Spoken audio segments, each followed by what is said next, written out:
Hello, and welcome back to Physical Geology. I am Robert Lopez, and today I'm going to start off on Chapter 2, which is plate tectonics, how the Earth works. And what I'm going to cover first is this idea of continental drift, right? And so when we start off here, some of the early ideas about continental drift were really proposed by people when they first saw the maps of the world that were being published in the 1600s. When they saw these maps, they noticed that you could assemble them like a big puzzle, right? So it wasn't, this idea was long before people proposed continental drift. It had existed for some time, and even in the 1800s here, Antonio Pellegrini here published a book where he talks about the continents fitting together. He didn't have a mechanism or didn't have any data or support for it, but he went ahead and proposed that the continents were all together. Now, finally, in 1885, Edward Seuss here, who was really a biologist, and this biologist was looking at fossils, right, paleontology, and he noticed that there was all these what he called them Glossopteris fossils. In fact, we should look at over here, and we'll look at this Glossopteris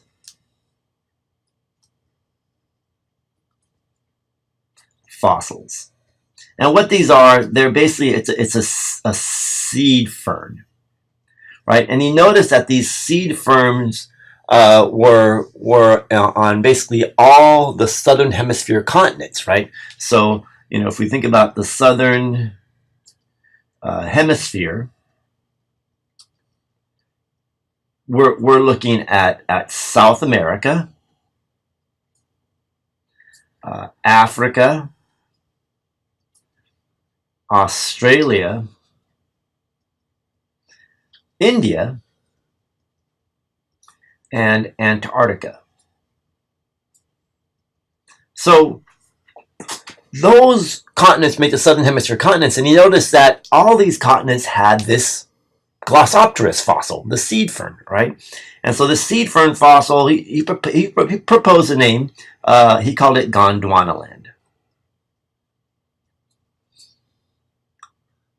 So, and today we geologists, we just call this Gondwana for short. In fact, I don't know if you've seen bumper stickers that say reassemble Gondwana. But the key thing about Gondwana land, it was a long-lived supercontinent. And the reason I mention that is that if it was around for a long time, we'll just put lots of geologic data. In other words, there's lots of time, right?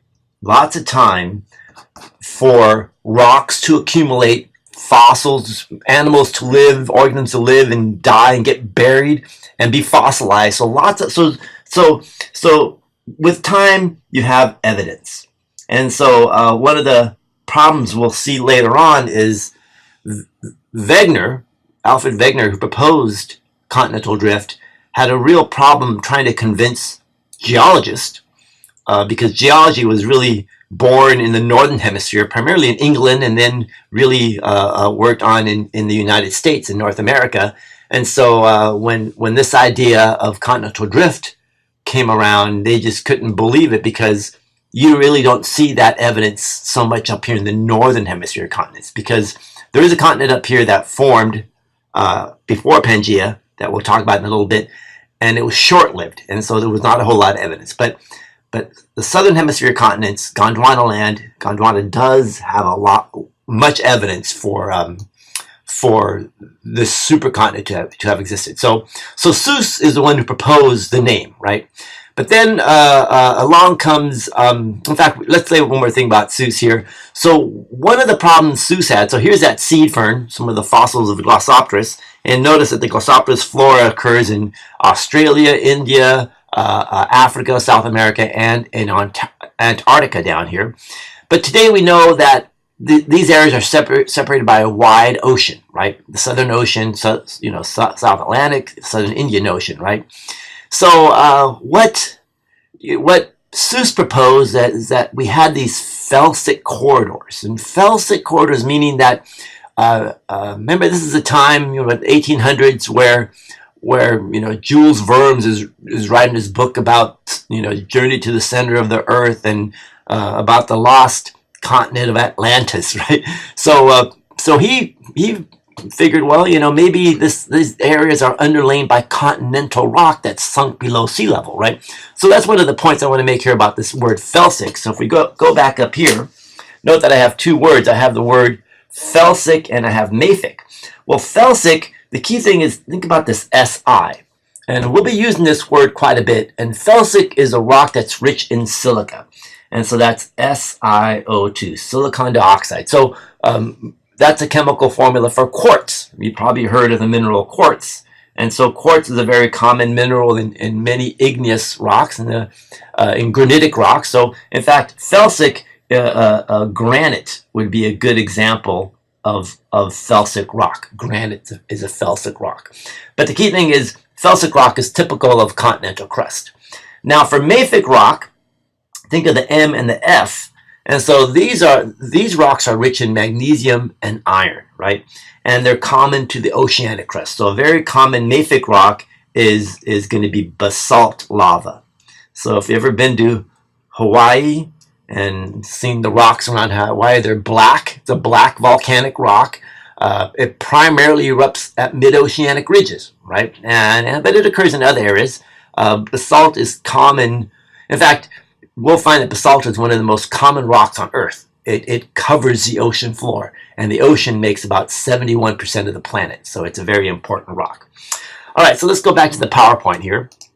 Now, so we talked about the felsic corridors, and so obviously that's not what was happening, right? So along comes Vagner, right? So Alfred Vagner, a German meteorologist, he was mostly a glaciologist. One of his goals was to be the first one to reach the South Pole. He didn't really make it there. Someone beat him to it. Then he tried to do some studies in Greenland, and he had some problems there where he eventually died in the 1930s on an expedition. But he proposed the drift hypothesis, right? And he had some data, right? And so I want you to know these 5 criteria. And these are one of the questions I ask on the exam, and it's one that it's not a multiple choice question. I always say this. So first, like these other people who came before him, he looked at the coastline fit. But he had some more data that we'll look at in a little bit here.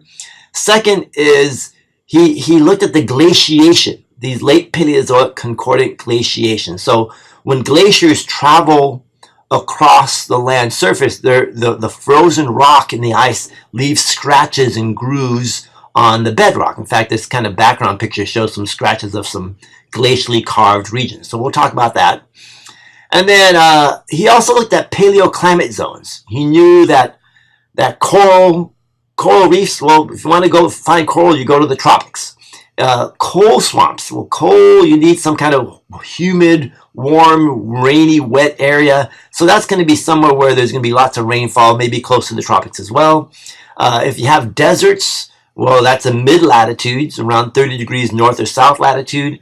If you have glacial deposits, then you must be at very high latitudes, up toward either the South Pole or North Pole, where it's, higher latitudes, cooler climates, right? So he used that evidence because there are large coal deposits in Scandinavia, up in Sweden and Norway. Well, he proposed that those lands must have been closer to the equator to form these coal deposits, and then have those continents drifted northward, right? So that's the idea of paleoclimate zones. You can reconstruct where the continents were to form those types of deposits. And then he had fossils, right? So one of them was a Glossopteris flora, which is the seed fern, but also there were some reptiles, some early dinosaurs, some marine reptiles called mosasaurs, and even some early mammal-like reptiles that he used as evidence for this Gondwana land, this supercontinent, right? And then the last piece of evidence were the rock records. He would look at rocks and in South America and in Africa, and they were identical. The same layers, the same order of sequences of rocks, the same basement rocks. And then what's more, he also looked at mountain belts. The mountain belts from one continent to the other seem to be in phase. The rocks are very similar in Africa as they are in South America. In fact, our Appalachians are very similar to rocks in North Africa, the Atlas Mountains. So there's some definite evidence there with the rock belts. Now let's look at some of these in order here. So the 5 criteria. So here we have some of the fossils, right? So Lystosaurus was a kind of a vegetarian herding reptile. Not quite a dinosaur yet, but on the way to become dinosaurs here. But you can see that Lystosaurus had a herding path between these continents here. Cytognathus is an early mammal-like reptile, right? And you can see it occurred both in Africa and South America. Mosasaurs, or mesosaurs, that is, mesosaurs here are freshwater reptiles. They may be 2.5 to 3 feet long in length. They only like fresh water. How could they swim across an entire salty ocean basin today? Well, the idea is if you reassemble Gondwana land here, then you have the same habitat for this organism here. And then we see the seed fern here, Glossopteris, right, occurring on all the southern hemisphere continents. So this reconstruction you see here is of Gondwana, right? Where you have South America, Africa, India, Antarctica, and Australia. Now, as you look along here, obviously Vagner came up with this name. He proposed the name Pangia, which means all-encompassing land. All-encompassing land. And Pangia is really an amalgamation of 2 supercontinents, right? And I want you to know, and so we already talked about Gondwana. That's the southern hemisphere continents, but we also want to talk about Laurasia. And Laurasia is basically North America, Greenland, plus Europe and Asia, right? And so it's the northern hemisphere continents.